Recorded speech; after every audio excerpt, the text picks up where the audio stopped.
The Prime Minister Modi will emplane for China shortly. In fact, he's scheduled to emplane for China in Tianjin, where the SCO meeting will take place around noon today. My colleagues Gauri Dwivedi and Aditya Raj Kaul are at the ground in Tianjin to bring us more details, and they have been tracking this story for us since yesterday, as well as the preparations are underway. Remember, the Prime Minister also having said that he's open to discussions over trade and discussions with China at the SCO meeting. In fact, my colleagues Gauri Dwivedi and Aditya Raj Kaul bring us this special segment. Over to you. Well, yes, welcome to Tianjin here in China, where Prime Minister Narendra Modi in a few hours from now will be landing. And of course, there's a huge NDTV contingent bringing you live reports on what's been happening between India and China and what's expected over the next 48 hours. Gauri, it's a very important development that Prime Minister Narendra Modi, for the first time in 7 years, is coming here. What are you picking up? Any consensus, any major announcements after the bilateral meeting? I think, Aditya, we'll have to sort of temper our expectations in terms of what can be expected. Yes, there are some positives that have sort of led to this meeting, and that's important for our viewers to also understand, which is the movement around people-to-people developments, whether it is the opening up of the Mansarovar Yatra, whether it is more visas likely to be given, expectation of direct flights, that aspect of the relationship has picked up, and this movement has been going on gradually for the last couple of months on that. But there are some contentious issues on which it's unlikely that there will be meeting of minds. And, the last meeting of the defense ministers, you've been tracking this space closely, the SCO defense ministers meeting, which was the last one, that really sets the stage for us to really temper our expectations. There will be progress, there will be movement, but how much is something that we need to wait and watch out for. All right, we need to wait and watch. What will the big announcement really be after the major bilateral between Prime Minister Narendra Modi and Xi Jinping? Let's tell our viewers that Prime Minister Narendra Modi would be landing here anytime in the evening, local time, perhaps around 7 p.m. He'll be reaching his hotel. He'll get a grand reception from the diaspora out here. But, Gauri, speaking about the business leaders as well, you've been interacting with them. You've been interacting with the people involved in greeting and the food that will be laid out for the Prime Minister. Tell us more about, what's the excitement like in the diaspora and the business community here in Tianjin. In fact, there's a lot of excitement, and viewers, Aditya and I are actually standing just about 2-3 kilometers away from where Prime Minister Modi will be coming.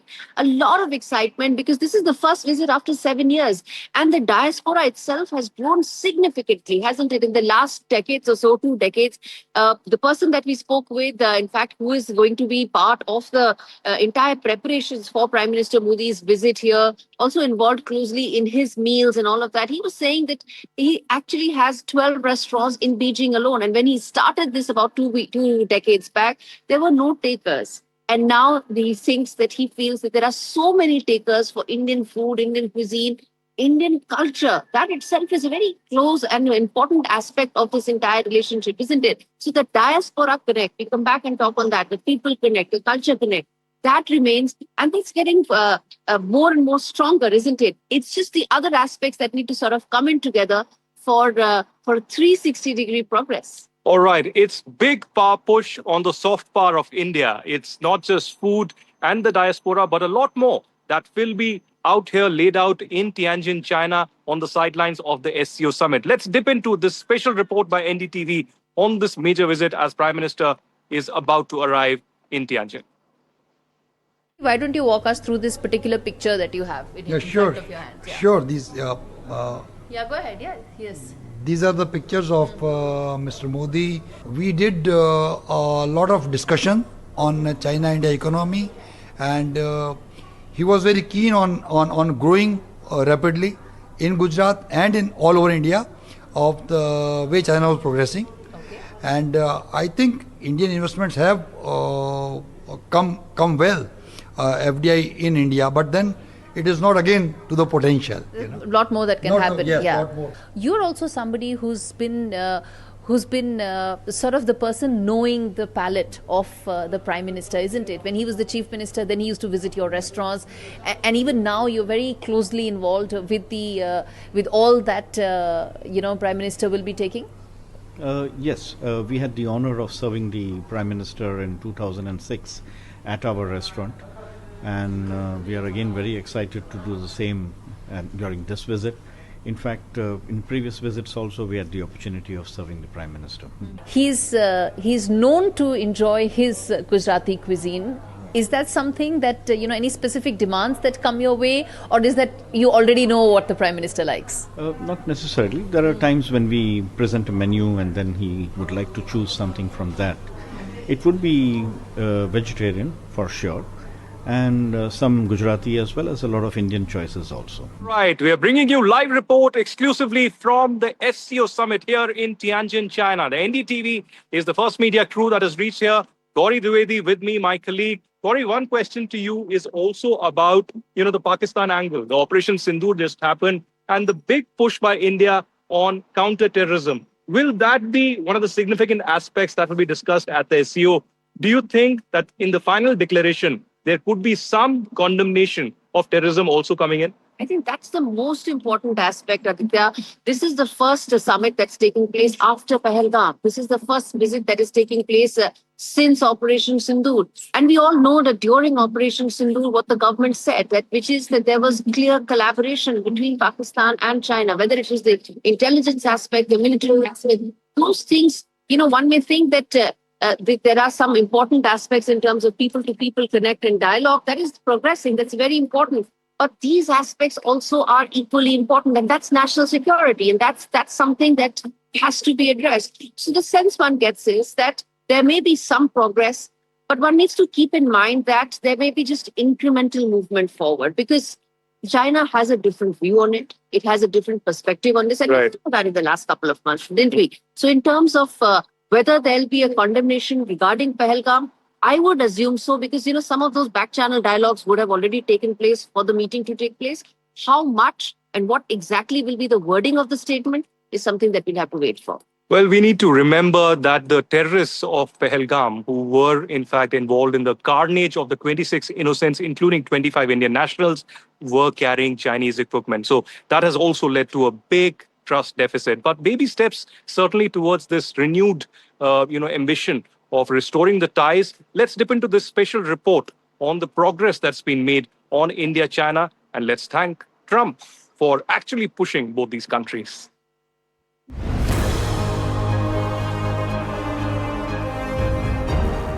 A high-stakes diplomatic moment is just days away.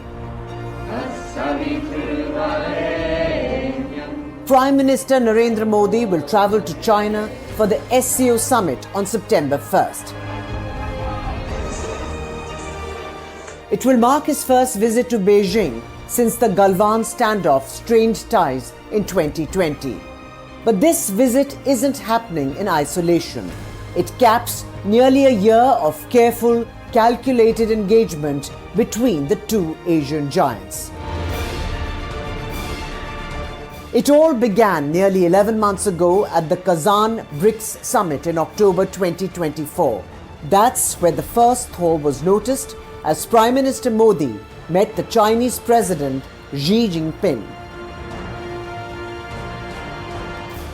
PM Modi met the Chinese President on the sidelines of the BRICS summit and agreed to work towards a peaceful and stable relationship by displaying maturity and mutual respect.